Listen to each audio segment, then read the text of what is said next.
Hey guys, Trevor with Shadow Systems. It's Technical Tuesday. Let's do a quick one on ammunition. I want to talk about what kind of ammo to use in our guns, what we have observed in the field, things that you should think about or know about, and then also just how to have the conversation about ammunition.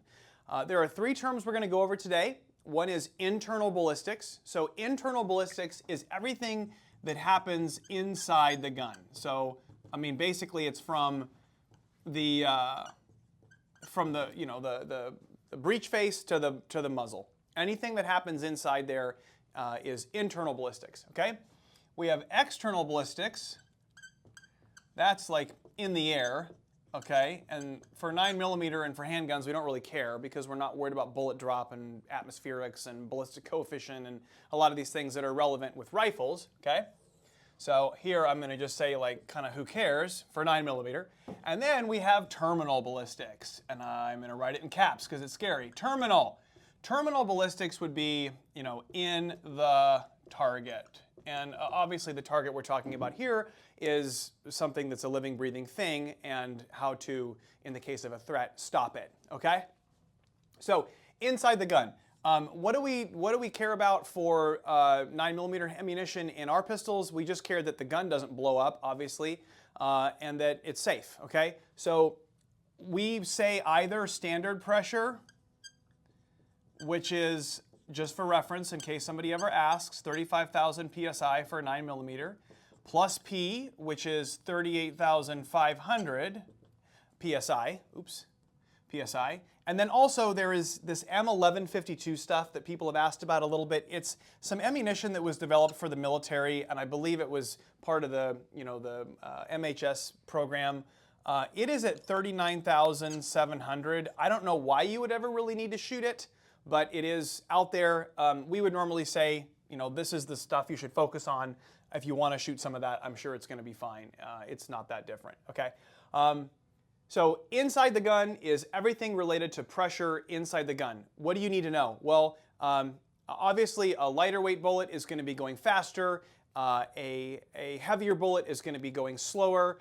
And pressure is related to recoil, not necessarily directly, but it's part of that calculation. And so you're going to have a little more recoil with the plus P stuff.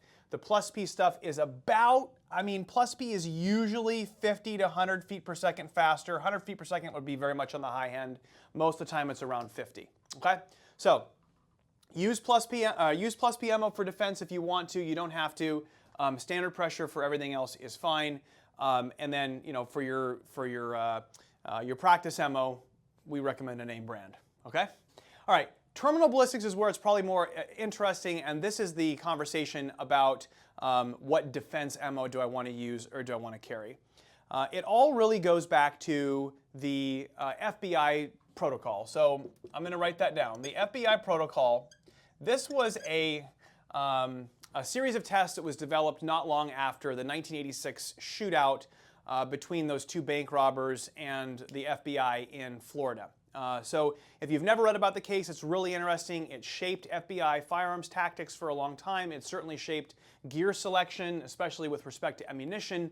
But the long story short is that the FBI went toe-to-toe with some guys who were heavily armed, and at least one moment in that shootout, an agent fired a 9mm 115 grain silver tip at one of these guys, and it stopped short of the target as a hollow point Winchester silver tip, stopped short of the heart, and bad guy keeps shooting for a good long while after this theoretically perfect shot. So that gave rise to the 10mm and then the 40 Smith & Wesson and so on. So 9mm was viewed for a long time as being kind of on the lower end of power for defense ammunition.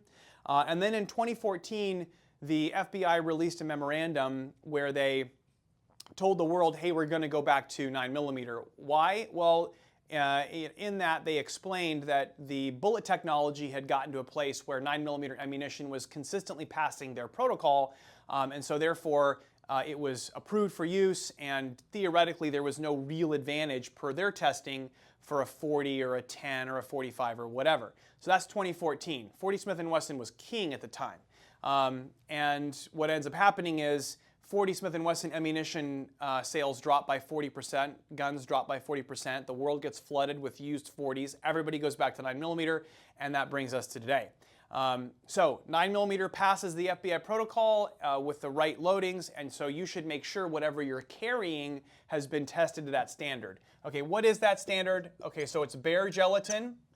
And by the way, ballistic gelatin, they use a 10% gel, and they calibrate with a BB gun.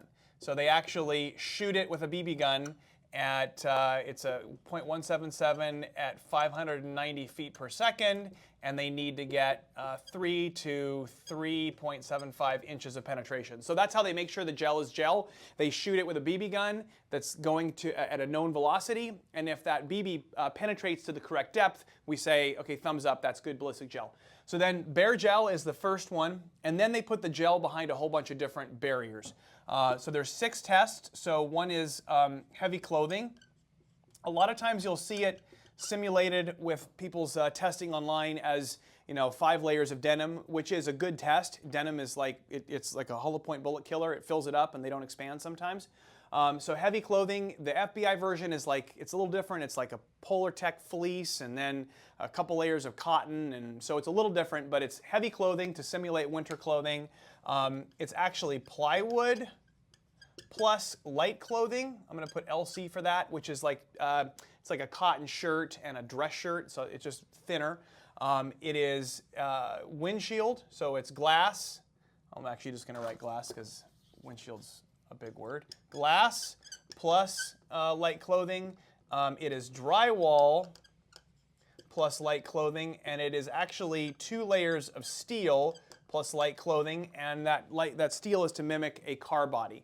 And out of all of this, you want a minimum of 12 inches and a maximum of 18 inches of penetration. Okay, that's the FBI standard. And like I said, for a long time, 9mm ammunition wasn't consistently meeting all of these requirements. Okay, now it is, but not necessarily all 9mm, and that's the advice I would give. When you choose your carry load, make sure you're selecting from one of the more common ones out there that is, has been proven to pass this test.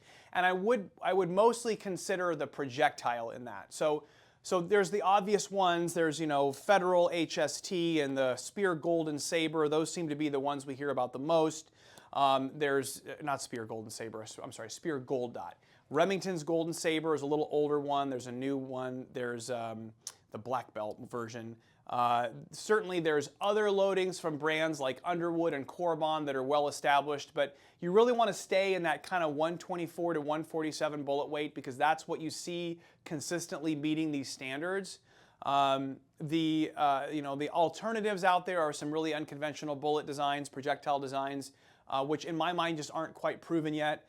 There's very light for caliber projectiles that are super light and going super fast. Hey, that's interesting, and I can see how that would be great in certain circumstances.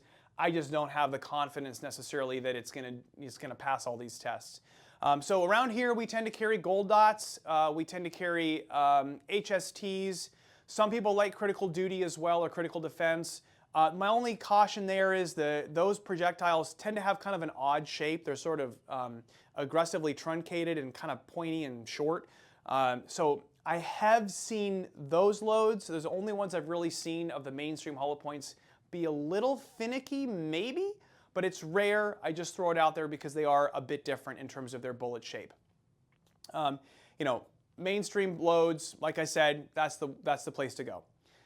Only other comment is, it's fun to nerd out on this and talk about it, and there's a million YouTube videos of people testing stuff and shooting milk jugs and blocks of clay and meat targets and all kinds of stuff. But what really matters is your shot placement. So let's just make sure we're hitting the target. Let's make sure we're going to the range, because that's really what's going to make the difference. You might as well be using this BB gun if you're not going to hit the target. It's the same thing, okay? That's all we have for today. As always, we're happy to answer questions. Please give us a shout if you need something, and we will see you next time.